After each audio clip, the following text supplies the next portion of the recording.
I should mention I'm tuned in E flat here as well, so E flat, A flat, D flat, G flat, I've got B flat and an E flat again there. So although it sounds in tune this way, it's actually all a half step down. And what I wanted to do is I wanted to talk about the turnaround. We've done the turnaround before on the channel, and we talked about it before in a blues. Now let me just play what I'm thinking about from a blues, and this is something that I learned from I think it was Sweet Home Chicago.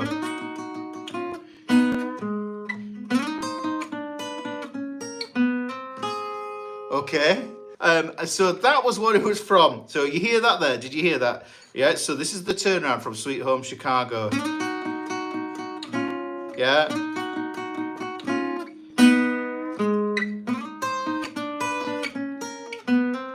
Now this bit here has been a real source of inspiration for me for years, because the thing is, there's so much in it of itself, and it isn't just this blues thing. And you hear it all the time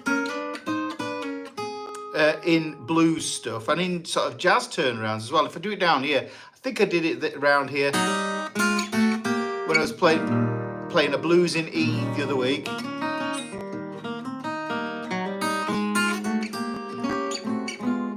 And I showed you that there. So really, essentially, what we end up doing is that's an E7, and we go to an E7 down here as well. Now what we could do is we could take that idea and we can move it around. So, but what I'm doing now is I'm thinking of the 3 note shapes that I want on the G, B and E strings really. Now, not particularly thinking about triads, yes? So, but that's the chord I'm thinking of as the chord that I want to outline. So I'm thinking, I've got that A there. Now that's an A because it's from a bar chord A there, which is an E shape. So if you think about it, E shape, that's an E, this is an F, this is a G, and this is an A. So we just transpose that shape up there.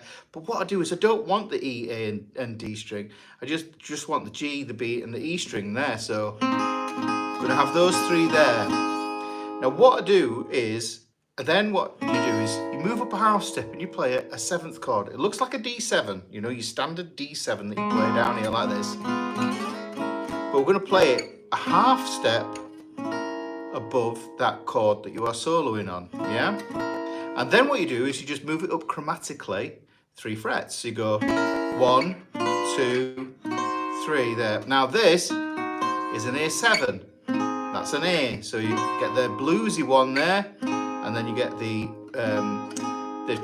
major sound one there. So there's the major sound, there's the bluesy sound. You can turn that into a straightforward major sound as well by changing it into the D shape. Just want you to see that that's a bluesy D shape there. Hopefully you can see that there, guys. Yeah, so there's the D shape, but that is an A chord, because remember, chords move like notes. So this is D, this is E, this is F, this is G, and this is A.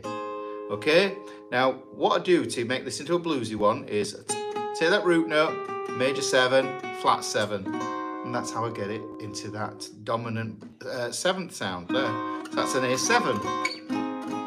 So that's the range of the turnaround. So if I play it there, it goes, you can play it like that, and it's a real cliche sort of sound. But the thing that I thought was, this is a way to make it sound less cliched.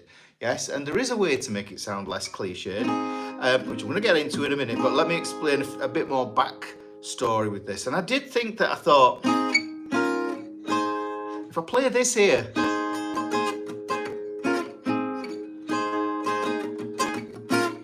now you might hear Soul Man there, yeah, so, which is a really, really nice sound. So we've got this A here, but what I like is, I like this B minor here, because that's from this full B minor here, so, okay. I think it might have even been a Sesame Street thing. You know, but it's a really cool sound. But it's essentially, if I was in the key of A major, what I'd be doing is I'd be going chord 1, chord 2, back to chord 1. Just there, like this.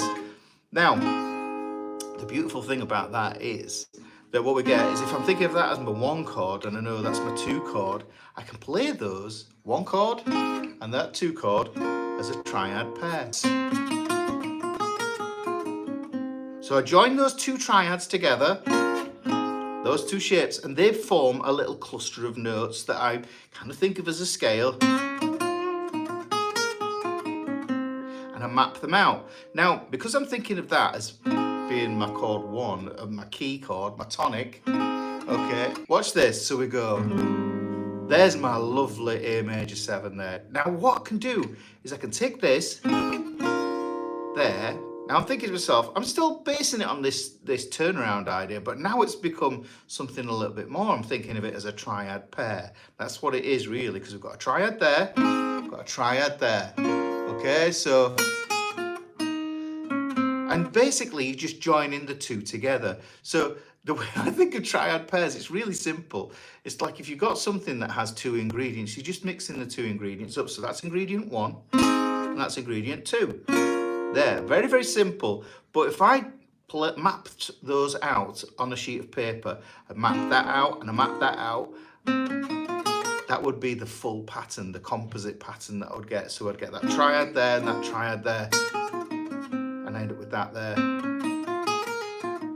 And now it doesn't look like any sort of scale that you generally come across, because scales tend to be these massive, sprawling things that go all over the place, and you think to yourself, is this a box pattern? Is this a 3-note per string thing? You lose that way of thinking, which is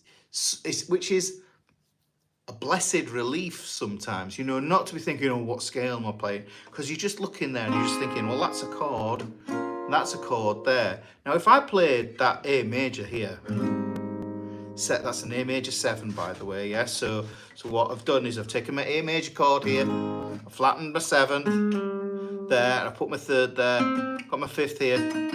So I'm playing like an A, it looks like an A minor shape there, and I just sling my first finger over onto the thick E string, muting out the A string, muting out the thin E string. However, let me just put this in. There's a little nugget. What I can do is, because of the shape of where the bar is, instead of barring all the way across, if I pull my finger over here, what I can do is I can use the meat of my finger just here to fret the note on the thick E string, and that would be, if this is the root note, this is going to give me another major 7 here. And this is something that a guy called George Van Epps did. Yeah, so what I can do is I can get another major 7 in there if I want to. So this is a little nugget. You can hear it on that thick E, that thin E string there. I just get that extra colour because I'm playing that note there. Instead of playing a root note there, just that's the major 7, but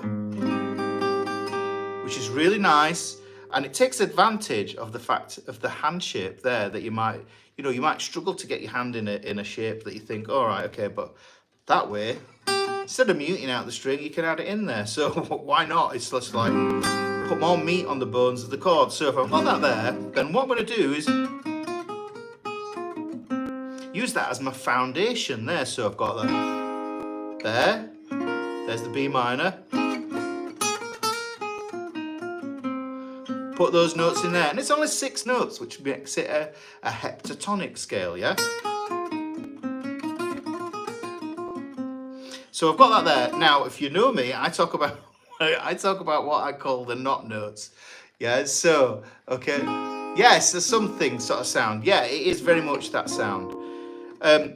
Now, if I've got these 2 notes here, I think to myself, well, that's a not note, because you're not meant to play that note. So what I can do is I can use it. But what I don't want to do is I don't want to hang around on it. So I'm going to use it as a grace note, a crushed note, to slide into this one here. For Waka Surinang, I can move it to move down or up. Same on this string here, look. I'm on the 5th and 7th here.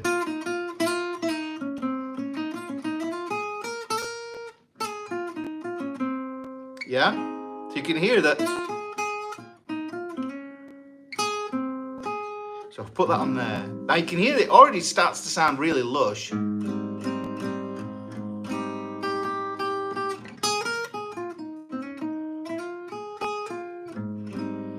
And there's my A minor. Now I could be clever.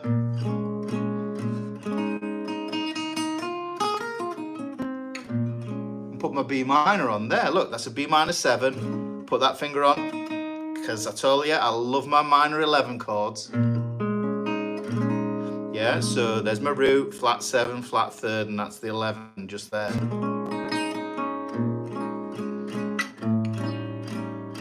Yeah, I can even go with this outside sound here, with this 7 flat 5. That's a kind of a, we won't go there, there's a theory reason behind it, but it's just to know that it's a nice sound and it's easy to achieve from this minor 11.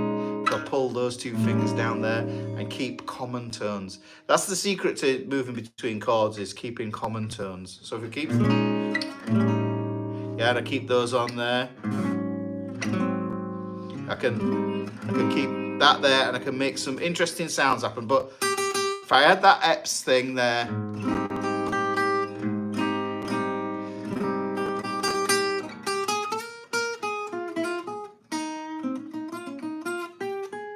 now what I did was, as I moved up towards the original A shape here, which is sorry, the original D shape that I mentioned. It's an A, so this is an A. Remember, this is the format that we're following. I'm seeing my turnaround, that is this, yeah, and I'm reinterpreting it to be, okay, well, instead of this 7th chord here, this A7 here, I can just have an A triad here. Instead of having this G7 here, this is a G7, yeah, this G7 here, what I can do is I could just substitute it for a B minor instead, or I could have it. It doesn't matter, because you find that you'll find that what you end up doing is using one of the not notes. Yeah.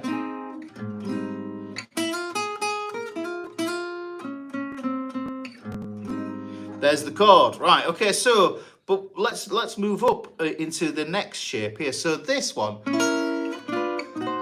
up into this A7 here, I'm thinking of this position. Now, I don't want it to sound bluesy. If I don't want it to sound bluesy, what I do is I get rid of that flat 7 there, and I end up with these sixths. Sixths. Try saying that with false teeth in, right? So what we've got, I'm at the 9th fret and I'm on the G string and the E string there. And what I'm just doing is I'm playing those 2 notes there. Yeah, so that gives me a 6th. And that is that.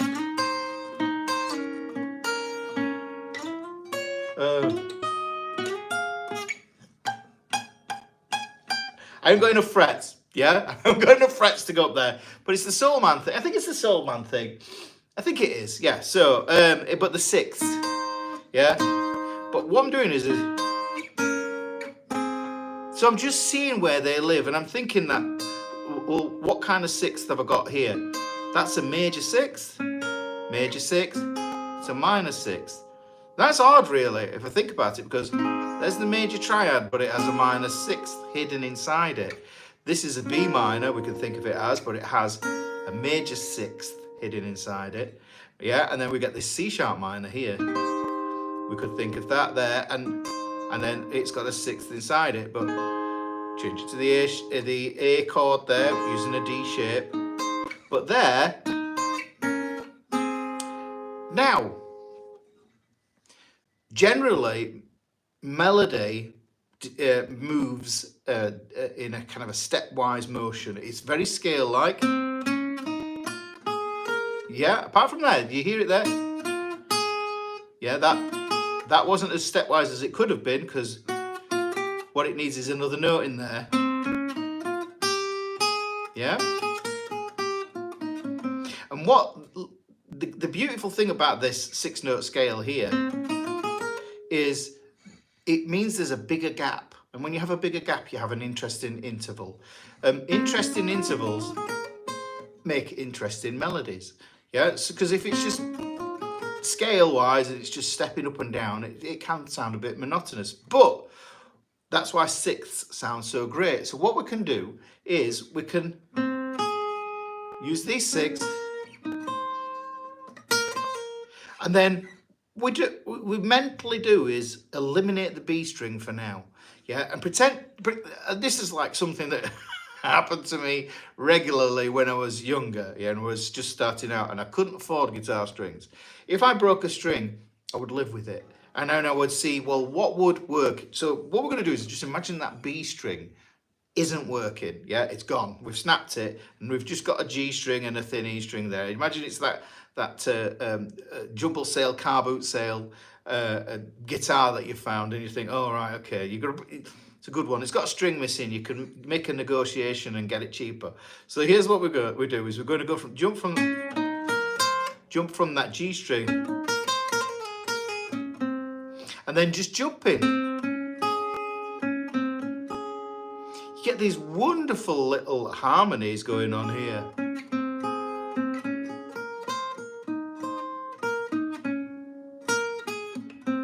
And I think that is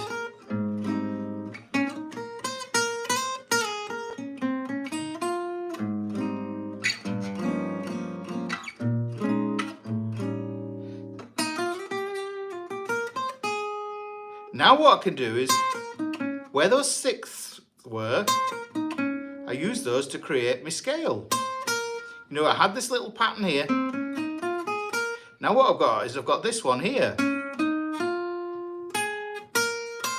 And I'm seeing that shape there. So the shape kind of sits in my mind as being those two sixths there, that chord there, that D shape there, which is an A, and this B minor here. So the sixth, yeah, sixth, B minor, and the D shape, and that forms the pattern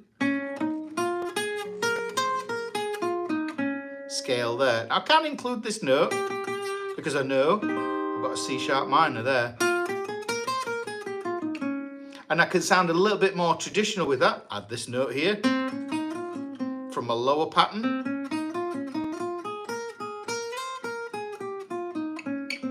Yeah, gives me that third there, which resolves nicely onto the one chord, to that A major 7 there.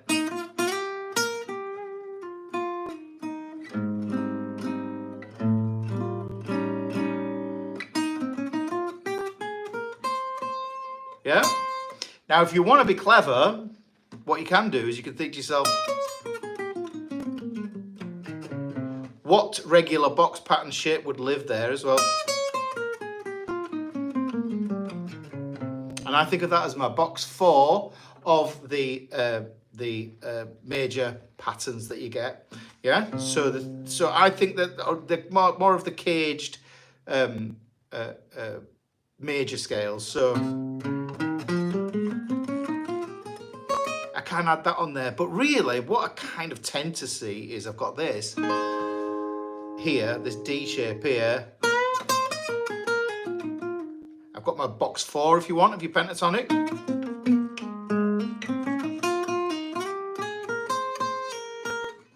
So it's really modular, but the home of it all is there, that little pattern there that I can see that lives underneath it all, and that just gives me my landmark to be able to base this all from.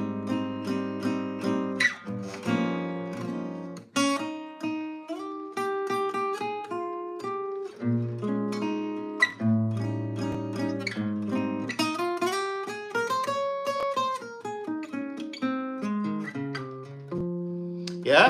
Now I can get clever. I'm getting too clever there because I didn't want to go off on off the beaten track here with this, because I really just want to stick it to this pattern here. Remember, there's not notes here as well. So look, so if we think about this pattern. Now I like that major, that minor third there.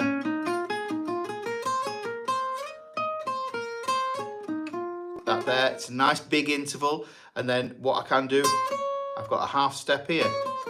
Half steps create tension.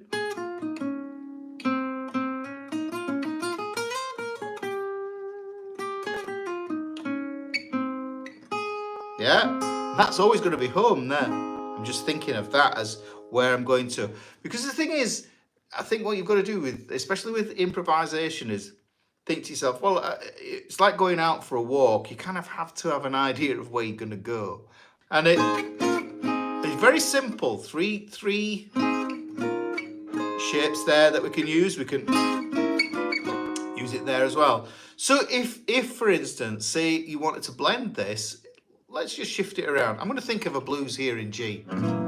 Okay, so this is a dominant blues. So we've got that G7 there. We would have this C9. I'm going to put this as a C9 because it's nice.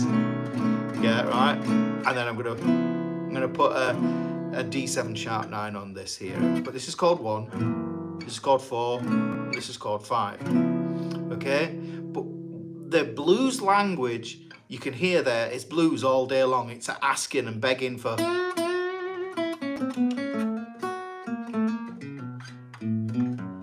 It's asking for stuff like that.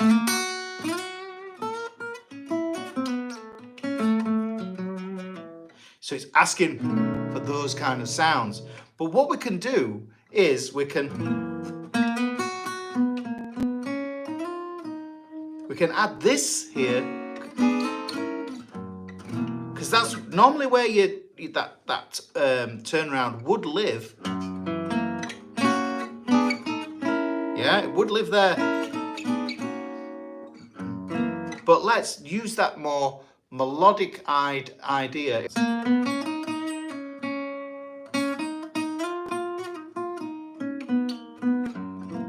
You see, it gives me a little bit more scope now, and I'm not just reliant on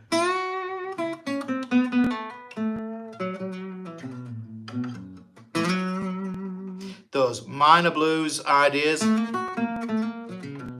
or that major blues ideas. Yeah, we're not just stuck in that ballpark, because what we can do is we can introduce more half steps. There. This is the third. There.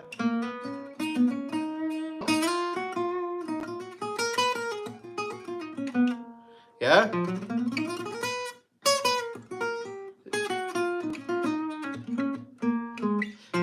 But you can see that it can link up with your 3-note per string stuff there, which I was thinking it does there. You know, but the thing that I like about it is, look, there's something else. Look, these are thirds. And I'm just using the G and the B string here. Now you might usually get this.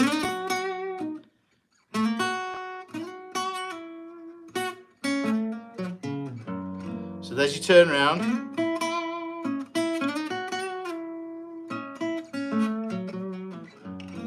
But the shift to this chord here.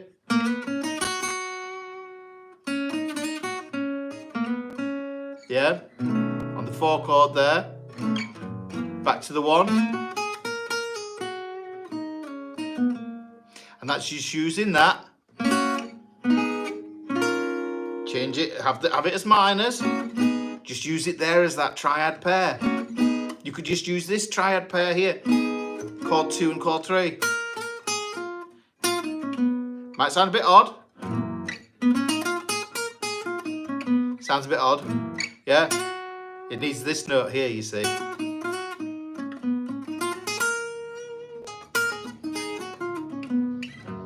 Yeah? Right, so we can use that on that, but it just gives you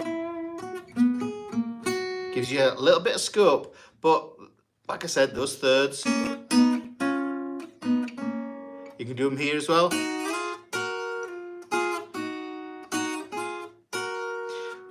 You see how the chord is just acting like a little stopper, and it's just guiding me. There, okay.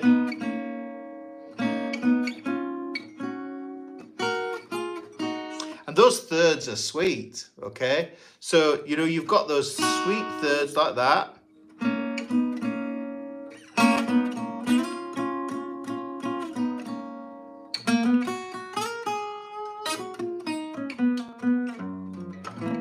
Yeah, there. Yeah, a little bit ABBA. Yeah, what is it? Fernando, is it Fernando?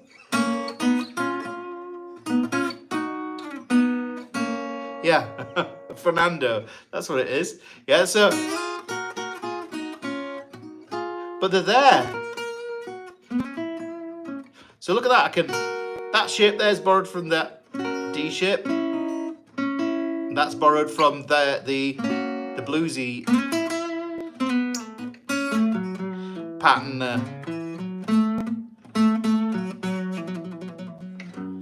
Okay, so we've got that there, okay? And then, if you like your boomer bends, they all live up here.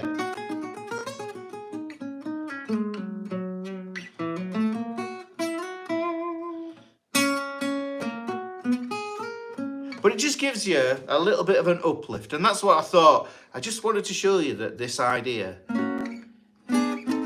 doesn't stop there, you know, because normally that's generally how it gets used. Right, we're doing a blues in E, okay, there's where the turnaround lives.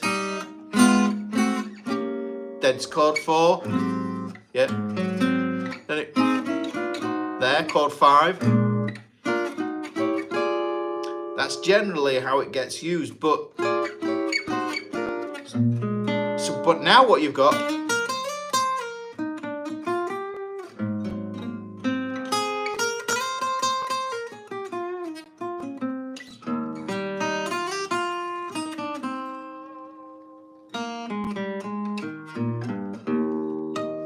yeah, so you've got all these different little spots that you can play this stuff. Do you know what I'll do is is if you're in PDF Club, I'll bang a little bunch of notes together for this. I'll draw something out, and then I'll plot it all, and then you can see it, and then you can implement it into your vocab.